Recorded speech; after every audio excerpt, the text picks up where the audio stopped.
Hey, team. Welcome back to another episode of the Jenn Commandments podcast. I am your host, Jenn Wien. I'm an engineer currently working in Wisconsin.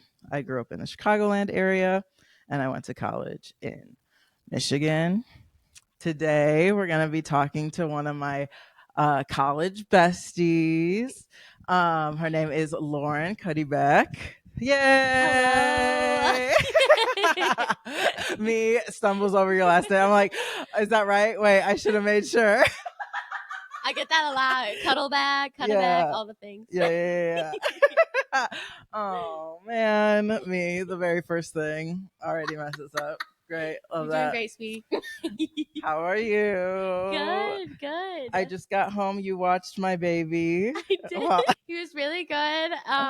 He did try. We were playing chase each other yesterday. yeah. Apparently, Dante was really good until yesterday morning before they left to come back here. Yeah.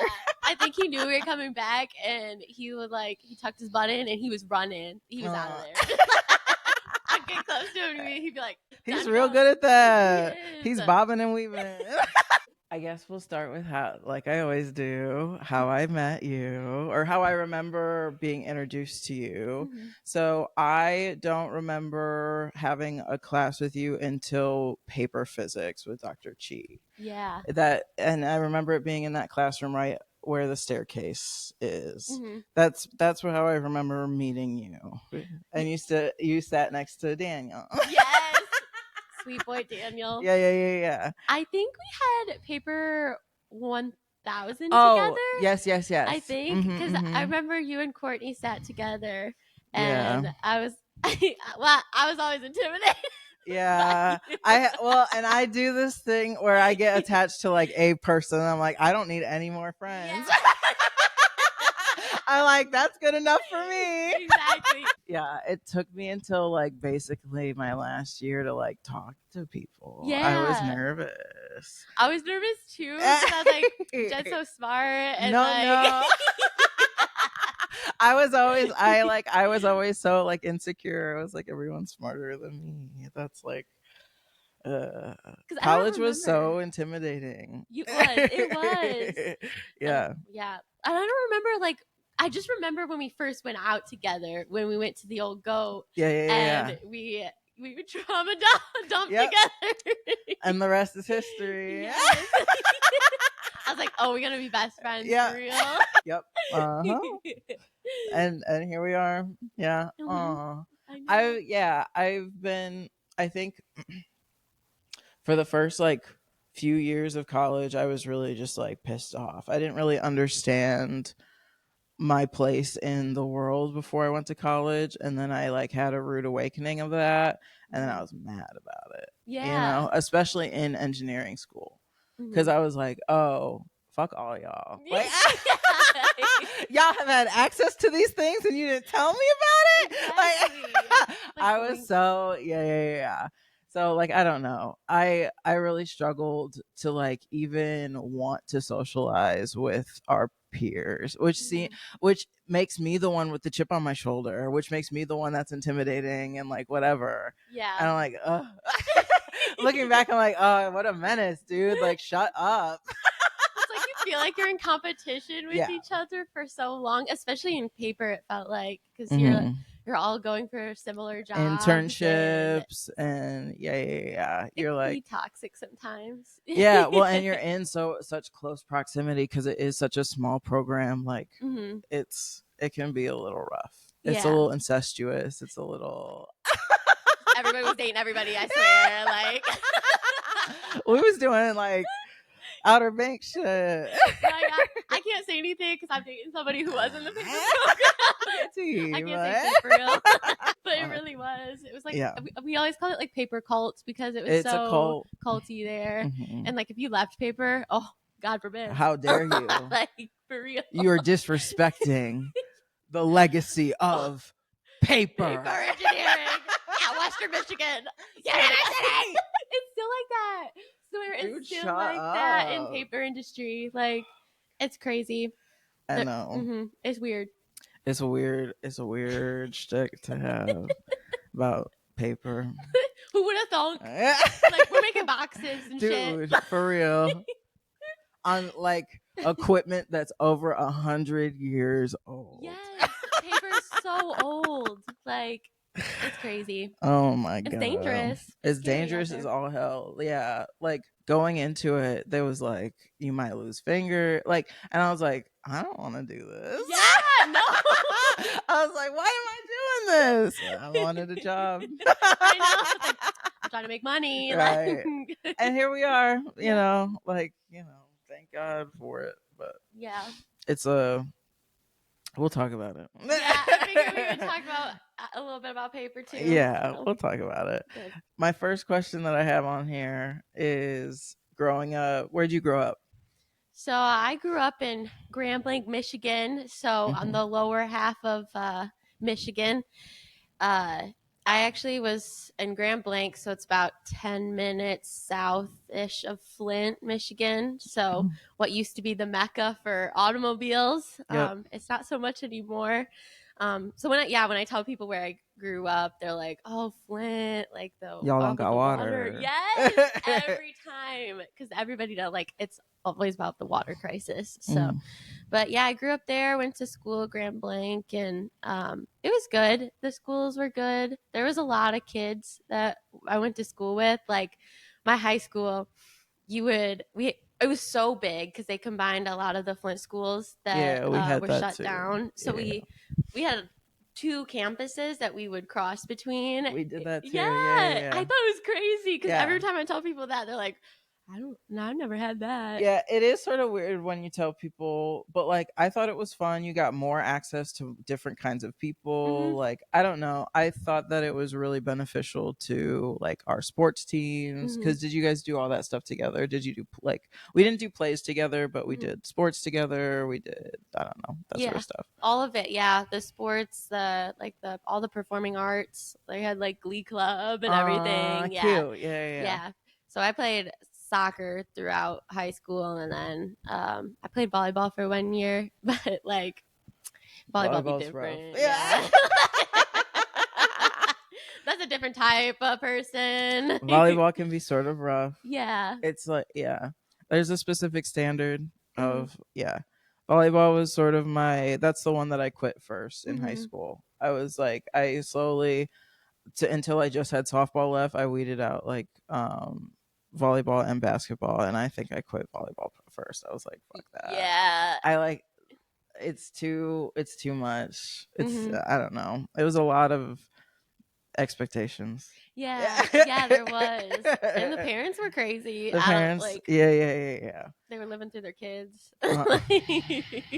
Yeah, I don't know. So, okay, Flint, just to reiterate, I want to Flint, the water crisis, that's by Nestle, right? Actually, there might be some with that, but what I remember, and I went to this like book club event in Kalamazoo where they were talking about it, and I guess on like a regular audit from the EPA, they had found that after they switched from their Detroit River source back to the Flint River, they had found like trace amounts of lead, and then they also found that there was a lot of corrosion within the pipes. So lead pipes are fine as long as the chemical coating inside of them stays. And so that was starting to wear away, and the EPA had like given the suggestion to change them out because of that.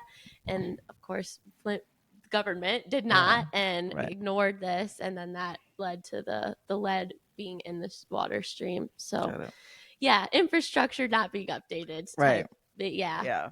Our water in our towns are bad too. I don't know how places get away with stuff like that, especially like, even, I don't know, it's so weird because I'm like, are there standards? And if there are standards, what happens if they don't meet them for X amount of time? Like, why does nobody care? What's the tea on that? Yeah, and I think they got away with it for so long because it was Flint, you know? And yes, because I think I remember them saying the EPA can like suggest stuff, but they can't force the government to do it, which seems kind of backwards. Right. Yeah. That's counterproductive to what. Right.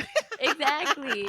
Like that's so weird. There's still places in Detroit that have like the Orangeburg stuff that was made from wood, like but for water. It's crazy. Yeah. Oh my God. Do you think that you have like a, because I know that environmental parts of your job and our job has always been a passion of yours. Do you think that that derives from growing up in a place where like nobody gives a fuck about the environmental shit that's going on? Yeah. You know what I mean? I don't know if that's worded right, but you know. No, that's true, because I think even it kind of started in 4th grade with like on TV I would see stuff about global warming, and I was obsessed with polar bears. Okay, period. I love them. They're so cool. Yeah. And I saw like the videos of the polar bears and the ice caps melting, and I'm like, wow, we really need to do something about that. So yeah. Hey, what's going on there? What's going on over there? Like, why are the polar bears on the ice by themselves? They seem a little unhappy, don't you think? And so in 4th grade I made these little posters that was like, save the polar bears. So and I had like little ways to cut energy, like don't like when you're brushing your teeth, turn off the water and stuff. So I think and it, I got made fun of for it, but I thought that kind of stemmed from people not knowing about like not knowing. Yeah. So and I think with the water crisis too, trying to inform people about like why it's so important to get involved in your local government stuff too, because when people ask me about it in Iowa, I'm like, yeah, it's really important, because like the Flint government was really why that got so far. Yeah. So, and you've always been involved locally. You always know things that are happening in the community of the places you live. I was like, that's cool. Yeah, it is fun. Yeah. You're like, I'm gonna go to this like recycling festival or whatever we went to. That was really cool. I was like, oh, this is fun. Yeah, the Environmental Day in Cedar Rapids, Iowa. Yeah, that was fun. And it's like, oh, I didn't realize like the landfill they're closing. Like we have to figure out how to reduce the amount of waste we have in the city. But yeah, stuff like that just really it's cool. Important. Yeah. And like it's the more you know about it, the more you're like, okay, these are our issues, and like our local officials have more say in it than you think they do. They do. It's surprising. Yeah. That's crazy. My next question on here is, we talked about soccer a little bit, and we talked about volleyball. What are your feelings? What's your relationship to sports today? Like, how do you, I know that you still play like co-ed soccer and stuff, which I think is really cool. It's hard. Like, I was signed up to play an organ like before I like fled.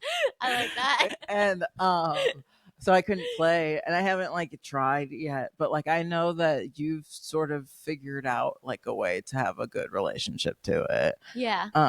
Did that take time? Yeah. What did you It definitely did, because I kind of hated, by the end of my senior year, I hated soccer. Like I played it basically my entire life. Like when I could actually dribble, we played like Kangaroo Kids or whatever when I was 3. And so cute. Ever since then, and I loved the sport, and like some bad coaches and bad people just made me hate the sport and took the love out of it. But I think I have more fun now than I ever did growing up playing sports, because there's not this pressure on you anymore to win, or like you're playing, you're not paying to play or trying out for a team anymore. You're having fun. And like for soccer, I play with a bunch of like 30 and 40-year-olds. So it's so like fun. They're just there to have a good time. They're like, I'm here for cardio. It's just, period. Yeah. It made me love the game again, because it's really not about the money you put into the sport. It's about like the people that you're with. So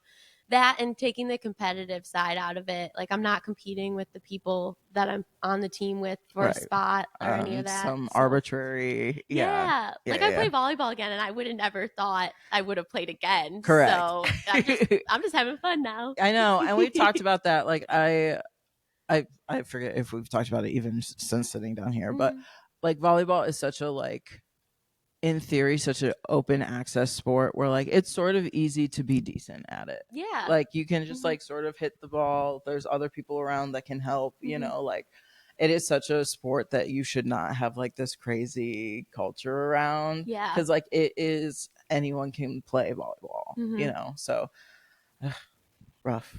Yeah. But I know into adulthood, like that, for adults who are looking to get into some sort of like group activity, like I think volleyball would be the most accessible one. Yeah, you know? definitely. Like maybe even like a bowling league would be fun. That's something I would like to get into. I know that that's another thing. Like I don't know. I would like to get back into sports, but it's just so. Yeah, it's definitely more fun now. Like I think if you played softball again now, it would be a lot of fun. Yeah, I think yeah, I'm close. I'm ready. Yes, and you don't have to, right? Like, I know. I could be like, okay, I don't want to do this. Yeah, I'm not doing it. Sorry. There's so much. That's the fun part about being an adult is like, you go, okay, go crazy. Yeah. Don't mind if I do. But yeah, the fun part of being an adult is that there's so much out there to do now, and you have some more free time to do it. So you can do whatever you want. It's okay, buddy. So you went to community college before you went to Western. So you did 2 years there first. Yep. Tell me about your time at Mott. I love it. Yeah, so I went to Mott Community College in Flint, and I don't think I would be in the same place I am today if I didn't go there for my first 2 years. I have a very strong passion for community colleges. I would too. Like, I think they're the perfect place to start because out of high school, I was so immature. Like, I had no business going to a big school and leaving home yet. Like, correct. I was able to get a job and have a nice start because our teachers were so connected with their students. So like one of the best classes I ever had was at community college with my chemistry teacher, Dr. Toth. Okay, period. I loved him. Love him. Shout out him. Yes, he was so, I loved him. He would make you participate and like go around, and even if you didn't know the answer, he would like help you get there. And he was just very engaging, and it was awesome. But he was only like a part-time teacher because they struggled to fill people full-time. And but yeah, I loved it, and I think I grew up a lot there. And seeing other people of a lot of different ages there, because for at least at Mott, there was people who were moms, that like single moms going there, and seeing them in class and learning their story and being able to learn with them was really cool. I big advocate for community college. I think every person I know who has gone to community college knows that the educate, or who has gone to both, knows that the education that you get from community college is like bar none, like way better than the education you get at university. Because I think the education that you get at university is like just like researchers who like need funding for their research, and like they teach on the side of that. I don't give a fuck. Yeah, no, like they're like, you bitches are dumb. Yeah, and they don't teach to your level either. Yeah, like they're way higher up. Hey, fuck you. Yeah. You're dumb for not knowing this easy fucking shit. And I'm like, I'm sorry that I haven't been doing this for fucking 30 years. Yeah, I don't know what I'm doing. You're supposed to be teaching me. Like... Sir, please. Jesus Christ. Yeah. And I thought the tutoring resources were much better at community college too. Yeah. They had more availability and access, and I felt like when I went at Western, I don't know, I just didn't get that. No, they have more incentive to like train you up. You know, like university, that once they get their money, they're like, figure it out, have fun. Yeah, I agree.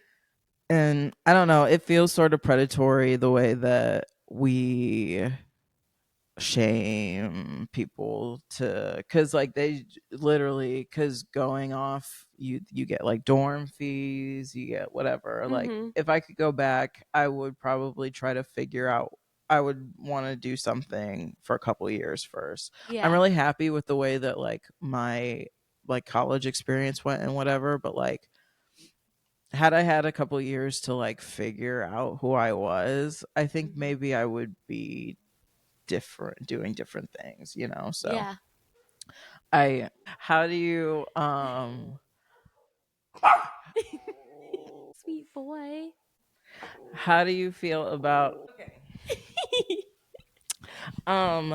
did you face any sort of like entering Western, did you feel like you weren't supported as a transfer student? How did you feel like that transition went? Mm-hmm. That sort of thing. Yeah, when I came in, the first thing that they do for new students was like the tours and stuff. I forget what they called it, the day, like orientation day stuff. Mm-hmm. And they only emailed like the new, like freshly new, like people coming in, and the transfer students didn't get the same emails. Like the engineering day they did, like the tours and stuff of that, I didn't get involved in because they never sent it to the transfer students. So like got left out of a lot of the orientation stuff and like getting to know Western and all the stuff that true freshmen, I guess, would get. So that was a bit disappointing. I luckily was able to see like the paper side of things because I had emailed stuff, but other than that, no, there was not really any support there. And the stuff they had for transfer, like, I mean, the scholarships were good, but you didn't get the same treatment as someone who would be coming like in. True freshman, mm-hmm. Yeah. And they only gave it to you for 2 years because they assume that you're going to graduate in 4, which is almost impossible in engineering. Correct. So it's correct. At least at Western, mm-hmm. which I feel like is, with all the other programs that we see around, is an outlier. Yeah. Like with like Maine's program, they get their stuff done in 4, mm-hmm. even with sometimes with a co-op. Yeah. And I'm like, dang, so do y'all be doing that on purpose? Like, I guess like my mom she would sometimes be like, they basically like advertise that you're not going to get your shit done in 4 years. Yeah. And it's like, oh, you want us to not get our shit done? Mm-hmm. Like that. It was crazy because even I came in with like all my gen eds done, and then at Western they're like, yeah, you can't graduate unless you do like 3,000 level. And I'm like, I already did a class in this subject, so why do I have to do this again? And they told me, they're like, it's going to be impossible for you to graduate in 4 years from like college. And that was like the first time I visited. It was crazy. I know.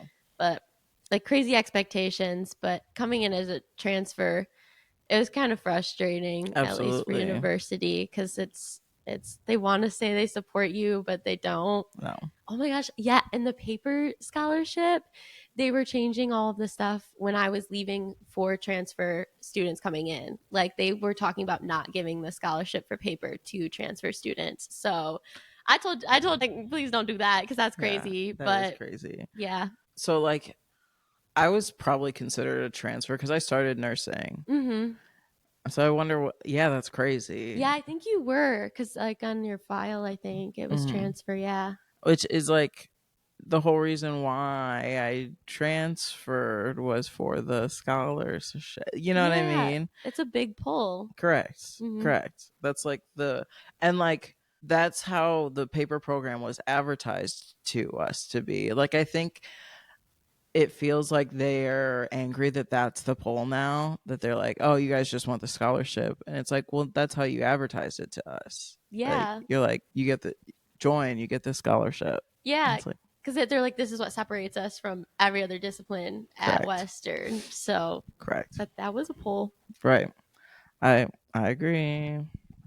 So speaking of the paper program, what was your experience? So I know that you have a little bit of a different experience than like an average paper person. Mm-hmm. Because like I didn't interface, like we've talked about. I didn't really interface with the paper people, mm-hmm. like the Paper Technology Foundation or that sort of thing. I didn't really interface with them at all until my last year, and still that was limited.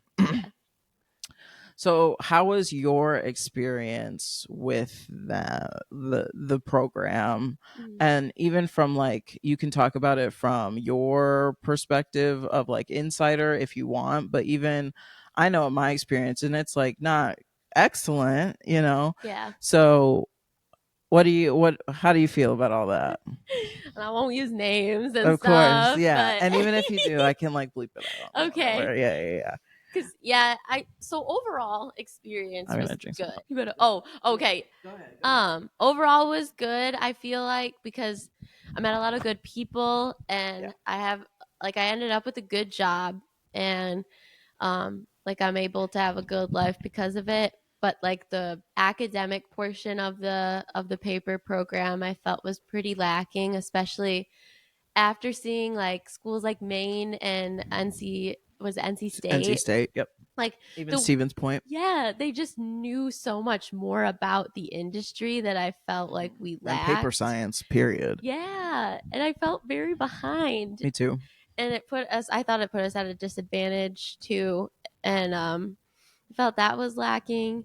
And then I'm really glad they changed this after I left, but I worked in the PTF office, and it was a lot, and it made me, I think, jaded towards the program a bit because I saw all of the background logistics with like how scholarships worked, and like I had to work with students that like were my peers, and you had sort of a leadership role over them. And just to like be clear to the audience, PTF office is the Paper Technology Foundation. So Paper Technology Foundation is a sort of asset towards the paper engineering program at Western Michigan University.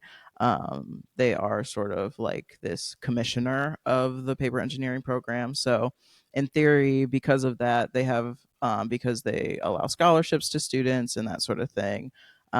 They have a lot of say in how the program is ran, because like money is law, you know. Yeah. just yes. To be clear, like so Lauren worked in as a secretary. Was that technically your role? Yeah, pretty much. Within the Paper Technology Foundation office within Western Michigan's engineering campus. So like they have their own little sector, and that's where we would go to like bring in scholarship stuff. And when we had like events, so sometimes we would have like employers come and like do events for us, like they would give us resume help and like that sort of thing. So that sort of stuff would take place in that office as well. So it was like its own area within the engineering campus. So just to paint a picture, I guess. Thank you for that, because I was like, I forgot completely. I'm like, everybody knows what that is. No. It's okay. Keep going.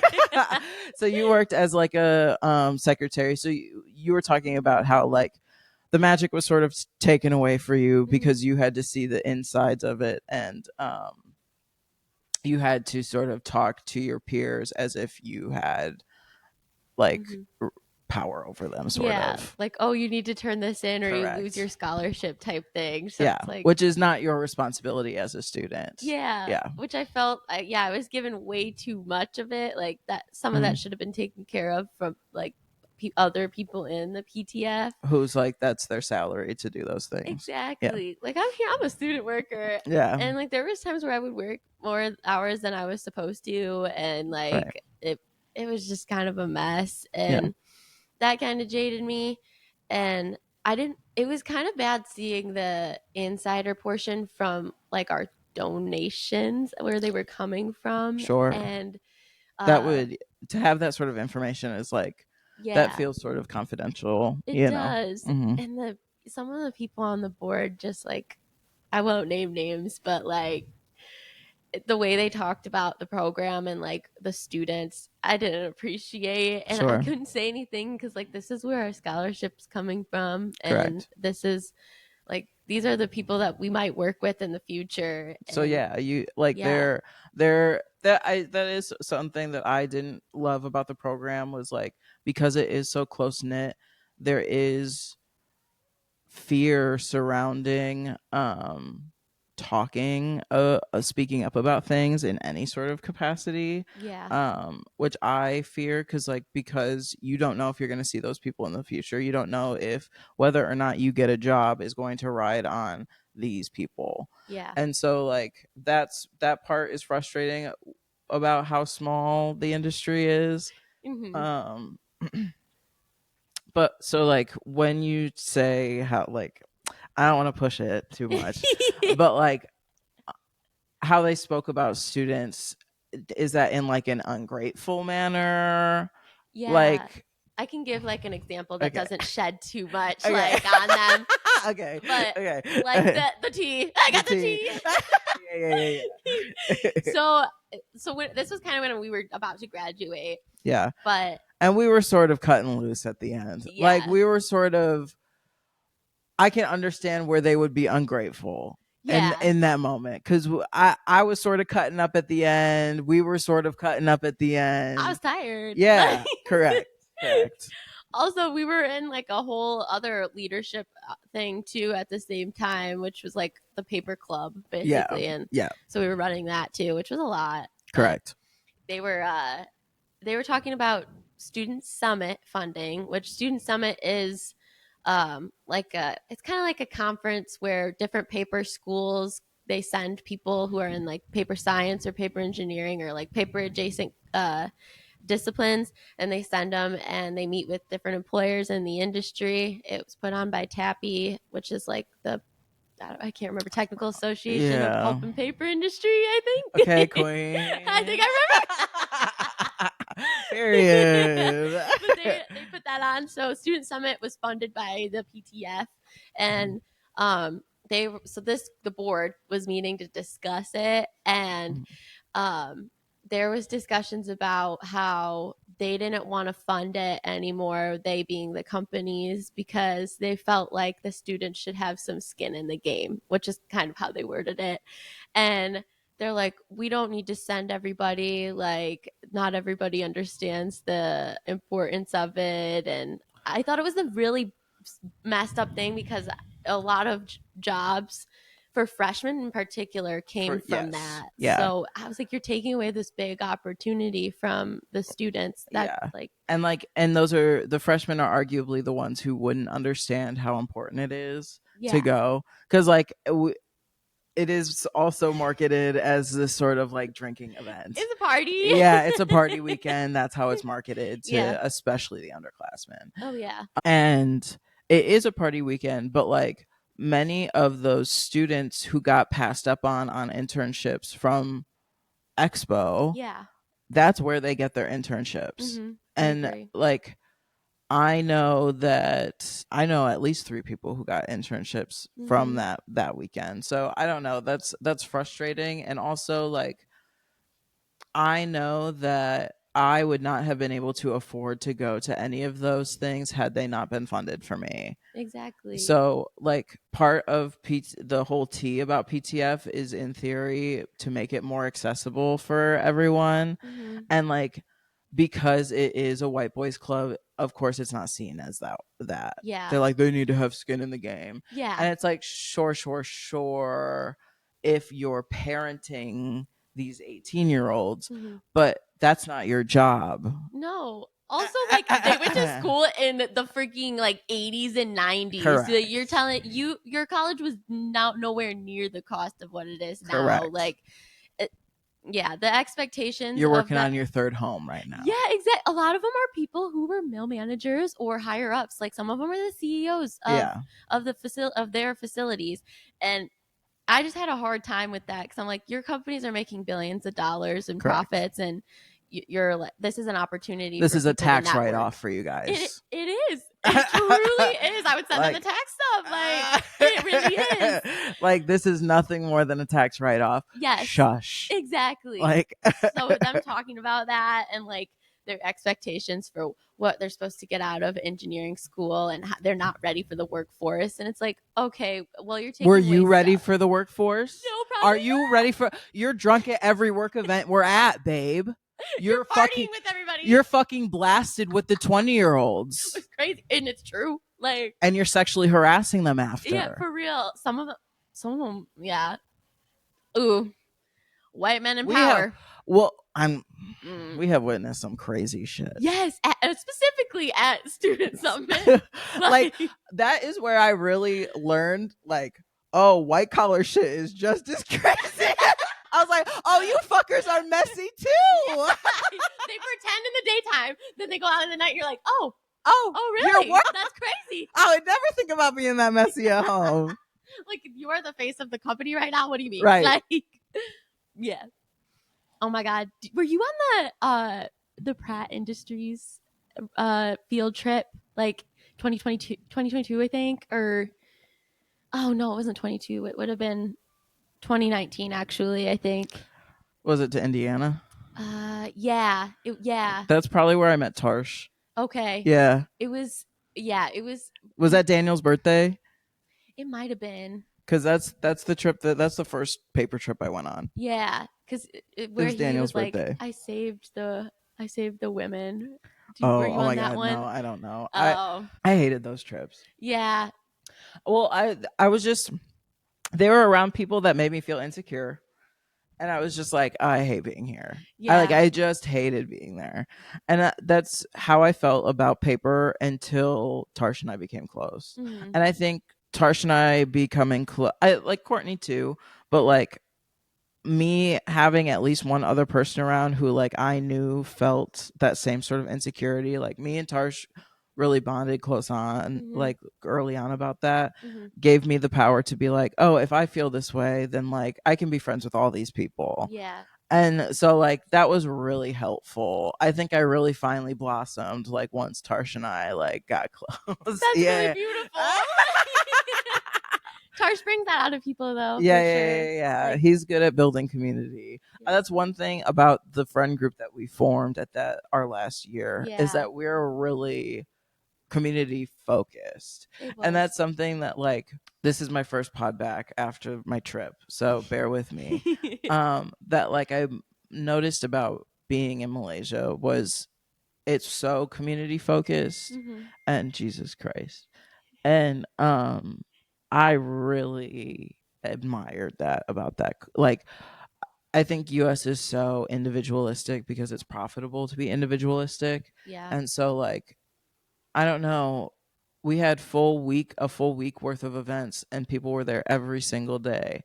And we talked about it a little bit. Like, people struggle in the US to come to a one-day wedding event. Which is crazy. Like, people that you're supposed to be close with. Yeah, like people who are supposed to be considered like your closest family. Mm-hmm. They're like, I don't know if we can make it, man. Yeah. And I'm like, holy shit. Like, these people showed up day after day, mm-hmm. sweated their ass off, got drunk every day.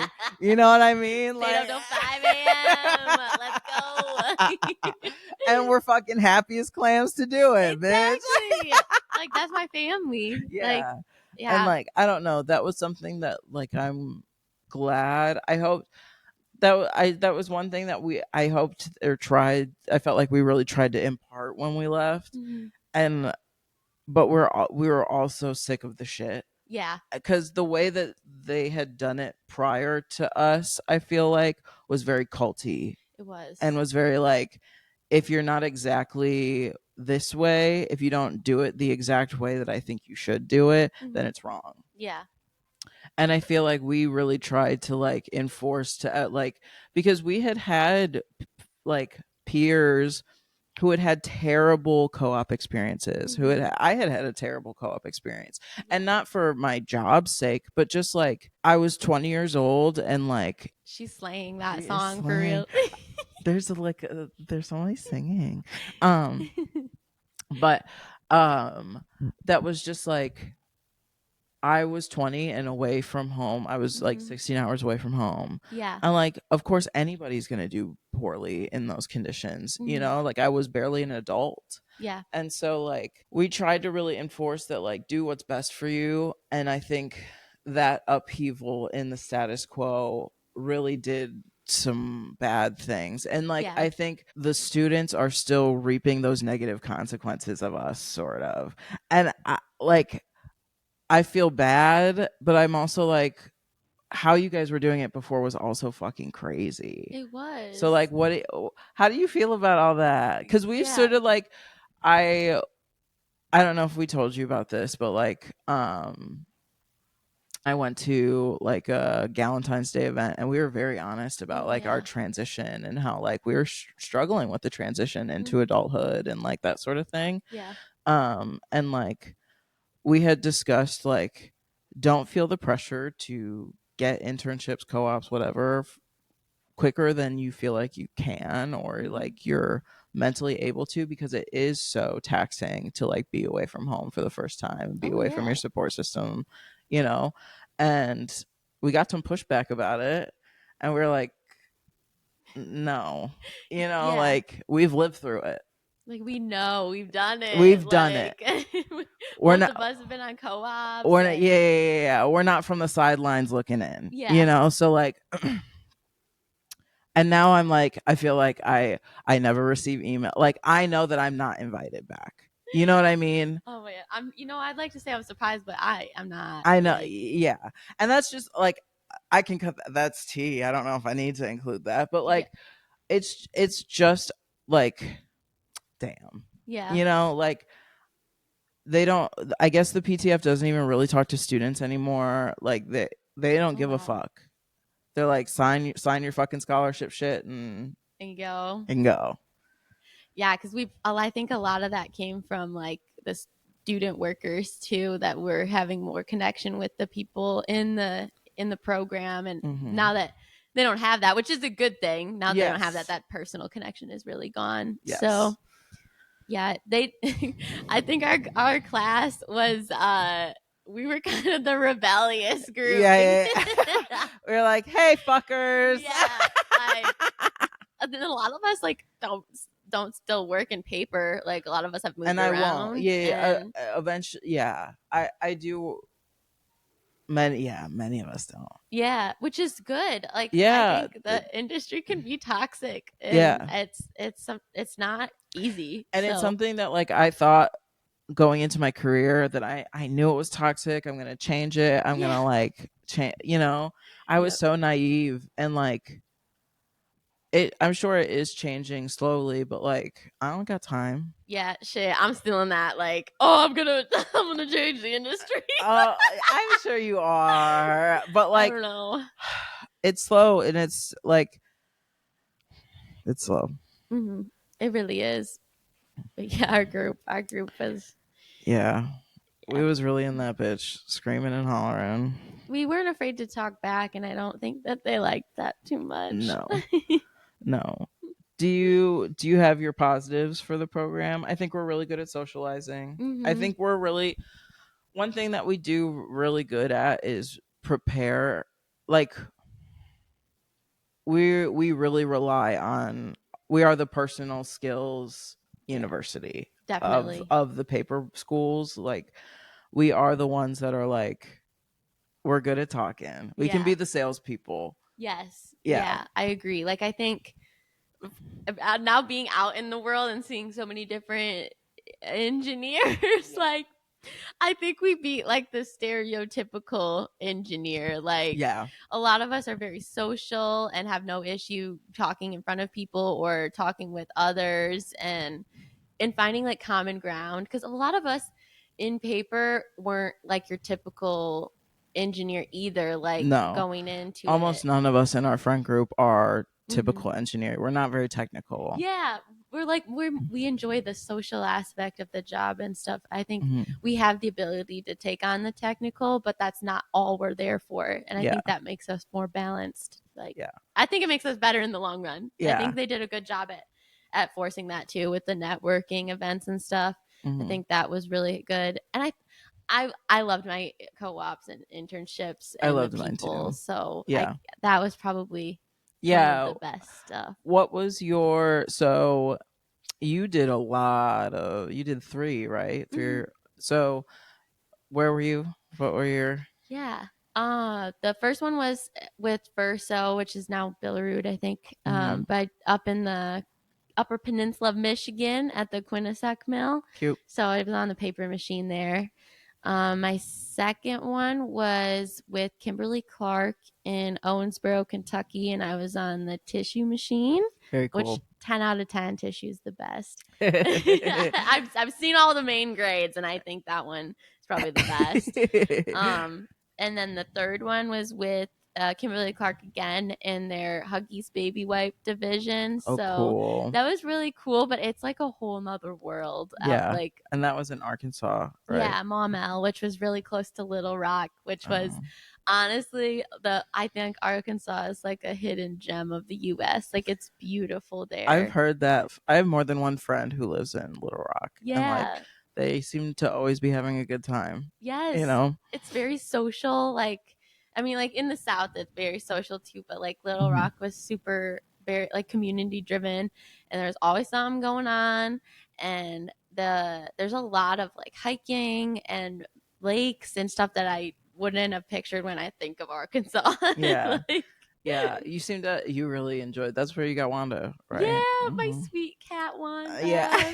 She was my little stray baby. And yeah. Yeah, she walked into my life literally, like walked through the door, and I was like, "Oh, okay." She's so pretty. Yeah, she's a sweetie pie. So your favorite place to live was Arkansas, but your favorite place to work was Tissue. Yes, the KC Mill in Owensboro was so good, and my mentor, she was amazing. Like, really set me up for success, and I still talk to her to this day. Like, love her so much. I try to be like her too. Like, when I mentor co-ops that come in at IP, I'm like, oh, what would Abby do? Like, I love her so much. Oh, that's so cute. Yeah. Do you, and now, so do you think that your internships and stuff well prepares you for your professional job, or how do you, because you went into your career then with like a year and a half's worth of experience, you know? So, and then you also had like the extra experience within the PTF office, which is just like another look of the paper industry, I guess. Yeah, like more the business side. Yeah. Yeah. How do you think your internships prepared you for work? Yeah, I think I felt really confident by the last one. So I was ready. Like, when I went in full time, I knew the expectations were for process engineers, and I kind of knew what I was looking for in a mill at that point too. Right. Like, I was well prepared, like, because I loved Arkansas, but the mill was horrible, and like seeing leadership.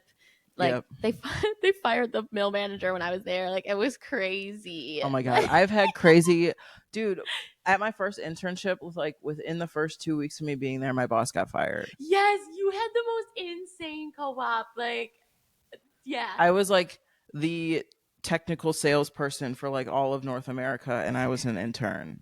That's so wild. So like I was the go-to person. Somebody got hired. Like, I had an interim person. He was working for like Europe, but like we had different time zones. So like for the first half, or like he worked for maybe an hour or two when I first got to the office, but like for the next half of the day, like you were on your own. That's crazy. And then COVID hit. Like, it was just like the craziest. God. Yeah, going through internships during COVID was crazy. Like, do I still have a job?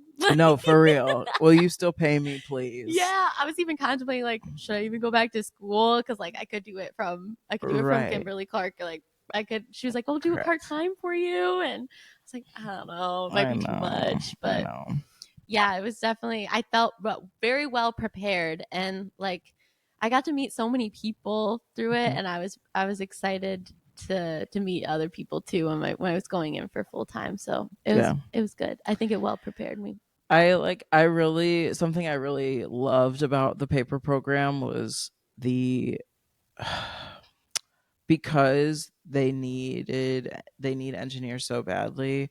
The interview process for a job is more like recruiting. It's scouting almost. Definitely. Like, you're like, I know the things that I sort of want, and you have the power to ask for those things. Yeah. Which is really like one of the biggest pros, I think, of the paper program, and is the reason why I went into paper. And so like I think that's really cool. And I know that like I like didn't use that to my full advantage. Like, I took the first offer I got. I was like, that's perfect. I don't give a fuck. Like, a job is a job, dude. Like, I was just like happy to have had a job. Yeah. But like I a lot of our peers are like, they're like using different offers as like weapons to leverage higher offers. Like, it's crazy. Yeah, I was too scared to do it. Me like, too. I was like, they're gonna not. That's want such a me man anymore. thing. Like, that's yes, boy shit. That really is boy shit. Like, they would negotiate everything. I'm like, y'all are crazy. No, for real. They can do anything. They don't care. Like, they'll just get another job. Yeah. And I'm like, no, I don't know. Like, no, I'm fucking terrified, dog. I'm scared shitless. Like, I can't ask for more vacation time. That's crazy. As fuck, dude. So, okay. We've talked about internships. So, how is your transition out of college looking like? So, how did you, because IP, I know that their recruitment process is sort of like, where do you want to go? Yeah. Did you put Cedar Rapids down? Why did you, like, how did you come to Iowa? Like, how, you know what I mean? Like, I would have never thought like I would be living in Iowa as an adult. Back in the day, I would have been like, I would have been somewhere cool. Yeah. No, I think Cedar Rapids is kind of cool. Just chilling in Cedar Rapids. I do. Yeah. I'll talk about Iowa too. And but yeah. So IP was my third offer. I'm sorry. And so I'm touring places, and the mill is in the city. Like in Cedar Rapids. It's not like downtown, but it's very close. Yeah. So I was like, okay. That's a pro. Yeah. Because that's very uncommon for paper mills. Yeah. Paper mills are usually in the middle of nowhere. Yeah. And literally. and scary. They're freaky. Like, yeah. It's different. Paper mills are scary. I did not want that either. And then there was, when I went on site and did a tour and everything, there was like 13 people my age, and I was like, oh shit. Because also paper mills have a bunch of older people, like old paper makers. So seeing people that were my age, I was very excited about, because I need that social bit of my life. Absolutely. So that was a checkbox. And then my boss too was really cool, like telling us about all the stuff that we could do when we got there, like team building. Like IP would pay for team building, they'd pay for like a bunch of different trips we could go on if we wanted to go to a conference or leadership training and stuff. He talked about that. And then the Cedar River Mill specifically was they were like, the operation started with like recycled fiber and was very sustainable. So that bit was also something that drove me to that place. And I just felt like when I toured it, I don't know, I just had a good gut feel. And I know that's silly to say. Like, I was just like, oh, I felt good about it. Yeah. I think I dropped you off at the airport. You did. Oh my God. Yeah, that was a fun drive too. We had fun. I missed the turn. I was like, I don't know where we are. Hey, if you're in the car with me, we're just having fun. We're vibing. And we'll get there. We were chatting so much. We was yapping. So we're like, oh shoot, we missed it. I do remember that. We had fun though. It was fun. Yeah. And you recently bought a house. Yes. So exciting. Yeah, that was the first thing I wanted to do when I moved out there, for real. Please go this way. Please don't sit on the laptop. But yes. And so congratulations. Very exciting. I love the town you bought your house in. Yes. It's so beautiful. And like you have like a community out there, which is really cool. Yeah. And so I came for Halloween, and then we recently came for a triathlon, and you had like your support system there. How did y'all decide to do a triathlon? Oh God, that was crazy. Yeah. So last year I wanted to do one, but I was in not a great like headspace. Sure. I'm like, I don't think I have the time to commit to this.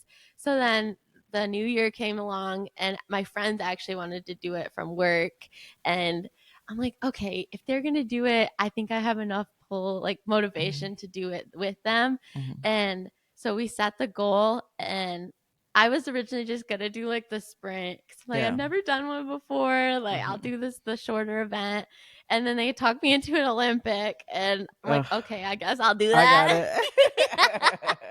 Crazy. Like I haven't ridden a bike in so long. Oh my God. I wasn't a great swimmer at the beginning, and I just the challenge of it and being able to finish it, I was like, this will be worth it. I promise. Like I had to tell myself that. He did so good. Thank you. So proud. Yep.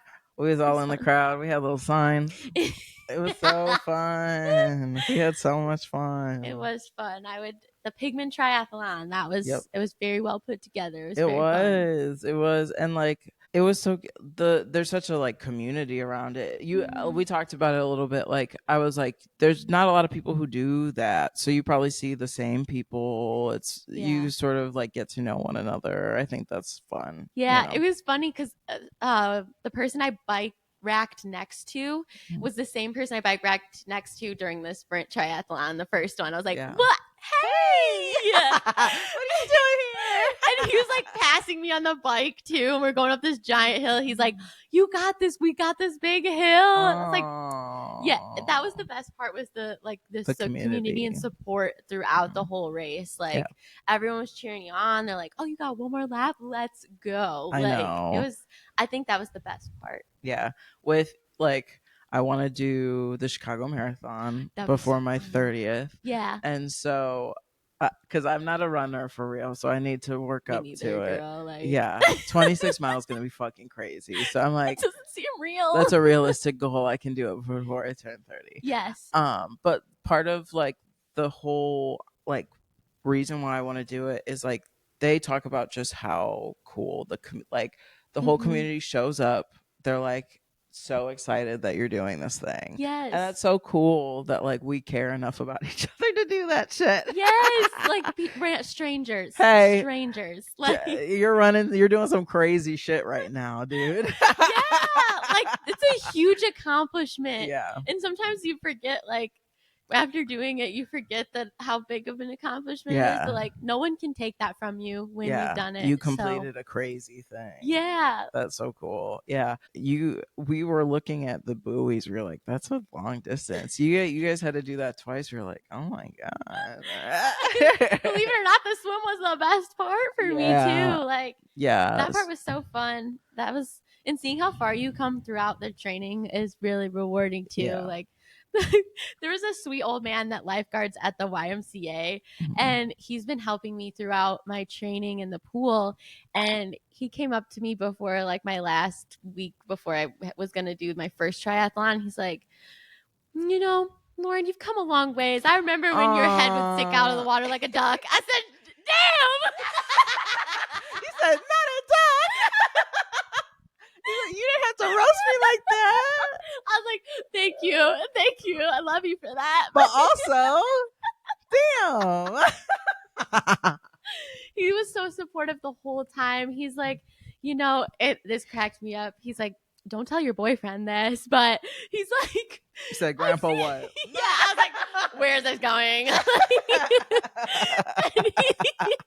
He was like, a lot of girls come in with their boyfriends and they're training for something, and the boyfriends, they usually give up, but the girlfriends, they keep going. And I'm really proud of you. You tell him, queen. I was like, thank you. He said, okay, feminist. Yeah. He's like, don't tell your boyfriend though.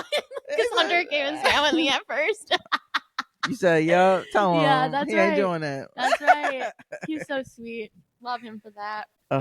Love. How other than like those hobbies, you said last year was sort of hard. How do you think the transition for you out of college has been going for you so far? Yeah, I think relatively well. The biggest thing that is just like, sometimes you feel so alone, and sometimes you have to like push yourself to get out of that. Like you have to force yourself to join the community, because like in college, that's kind of just given to you. Yeah, it's like the last time you're gonna be around all people your age. Yeah. So it's hard, and you have to like, you're forced to make friends and like join a community, and that part was difficult because I was just so used to it being a part of my daily life. Right.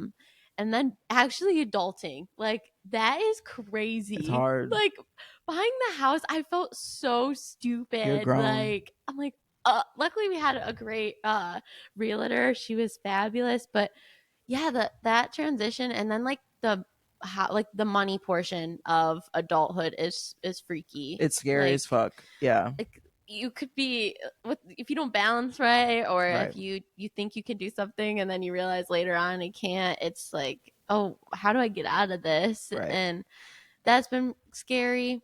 But otherwise, I think it's been good. I've had a hard time being away from home, and I miss my family because we were all like very, very close, and I miss my sister a lot. Like, yeah, that's hard. It's like so far away. Yeah, but that's been difficult. But yeah, and then it's been nice having Hunter too, though, because there's like a pretty stable, like I have somebody that I can. It's hard to do alone. It is. Yeah, and that's the hardest part of like internships and like the stuff that we were doing for me is like not having at least one stable person. Yeah, the dogs were really, really helpful. Like once you have like animals, like that's super helpful. But before that, he agrees. Yeah, he's a period queen. Yes, I definitely think pets.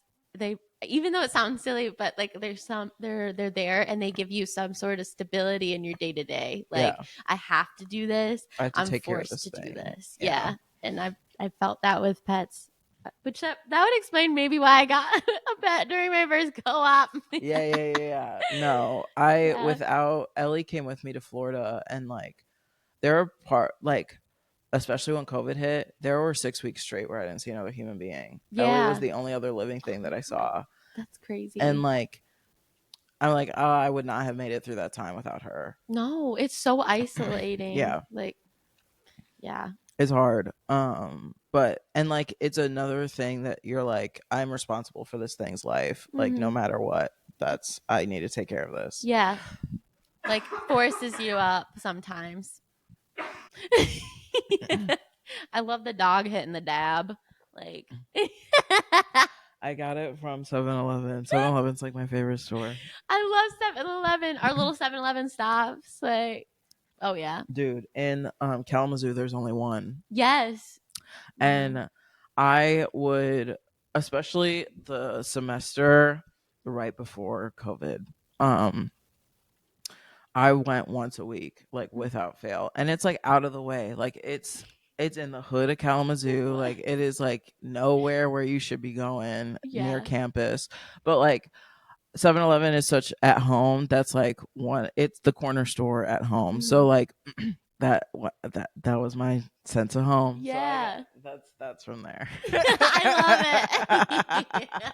And like when I went to Malaysia, I was like, I have to pull into the 7-Eleven at least once. Oh my God, they had a 7-Eleven. That is sick. They have like everything. Oh my God. Well, at least in where we were, because it's like the city. Yeah. Next time we go, I would like to. We'll go at some point as like a girls trip. I think that would be really good, and like Tarsh would love that. Tarsh is one of the girls. The last thing we'll sort of get into for this episode is you are the Hunger Games historian that I've been discussing throughout the weeks. So we decided for this week, because I haven't finished Ballad of Songbirds and Snakes. Yeah. So we'll just sort of get into like when your love for it started. We'll get into like, I want to hear the story of like your origin for it, and then like in the future we'll do like book by book analyses. I would think that would be really fun. Even Jordan said something about maybe being a part of it. I think that would be so fun. I would love that. So we'll do that. But like, so I was telling somebody a couple days ago that like American Girls, we all have one like dystopian fiction that we're attached to. Yes. Whether that be like Hunger Games, Harry Potter, Twilight, like we all have one. Yep. So when did your love for yours start? Probably like around the same time as all the other American Girls. I was like, yeah, that's just one of our things, dude. Those like the Tumblr days. Yeah.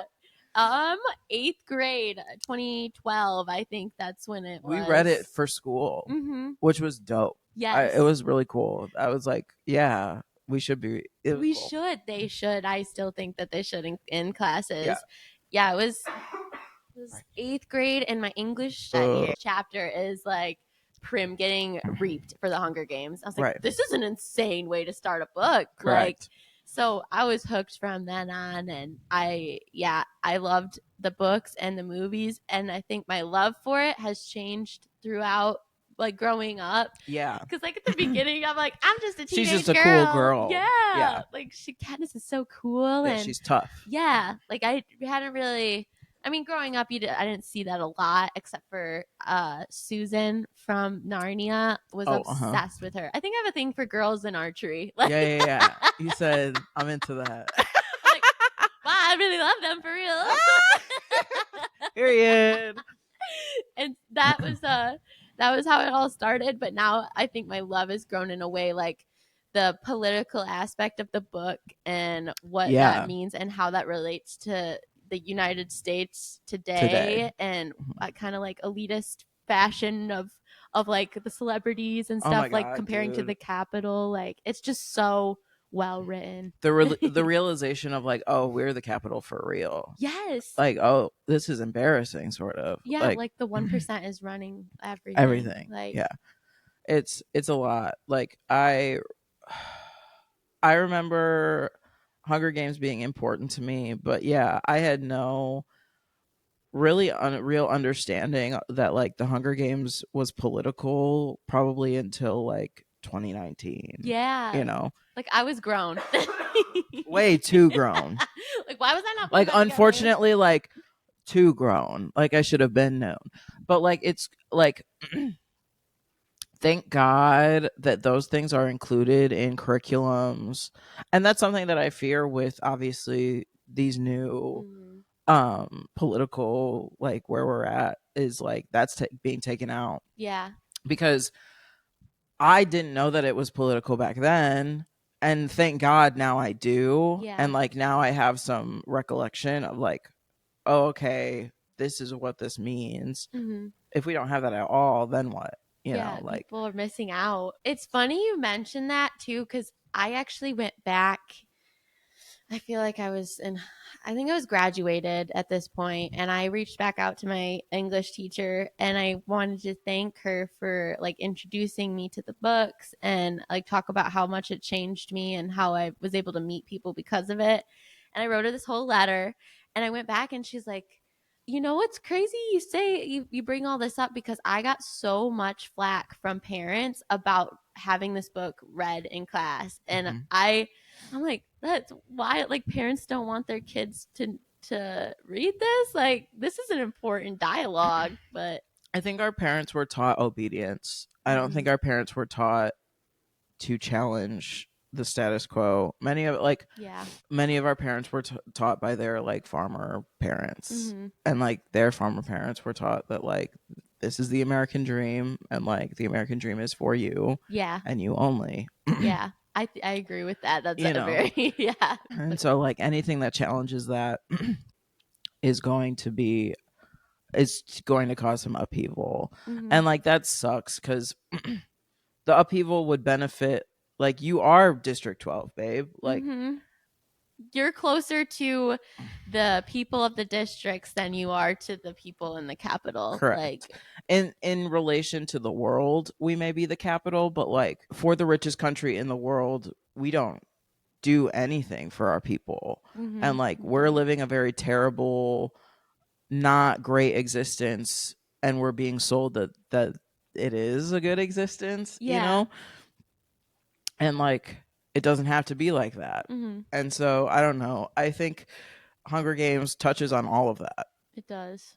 It's like there is money in the world for all of the shit that we can give to people. Like, and in theory, there's enough money within Panem for everyone to live like the Capitol does. Yes. At least to live comfortably and not starve maybe to not death. The way that the Capitol does. Yeah. But like not certainly they shouldn't be living the way that District 12 lives. No. None of them should be living that way. And so like they do it because they can. That's how you keep control. Yeah. And like it's just sad that you don't see that. Like that's what this is all about, dude. Yeah. And it's so crazy that like Suzanne Collins was able to do that in a way that is for palatable for children. Yeah, like she was writing it for young adults, like teenagers. Correct. Yeah.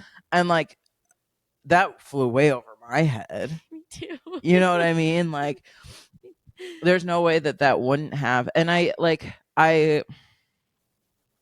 think back now, and I had like classmates who were very forward thinking and progressive. And I'm like, what about your childhood was different from mine that allowed you to like have those open-minded thoughts? I know that my upbringing was very like conservative and like whatever, so like obviously, but like I'm like, how did you get it so early on and I didn't? You know, like what's the difference? Yeah, like what media were you consuming? Or Tumblr, probably. Miss Tumblr. Yeah. I wasn't quite in the Tumblr, but like I was Tumblr adjacent. Yeah.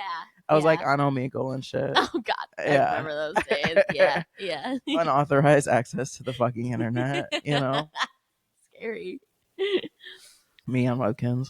I loved Webkins. Yeah.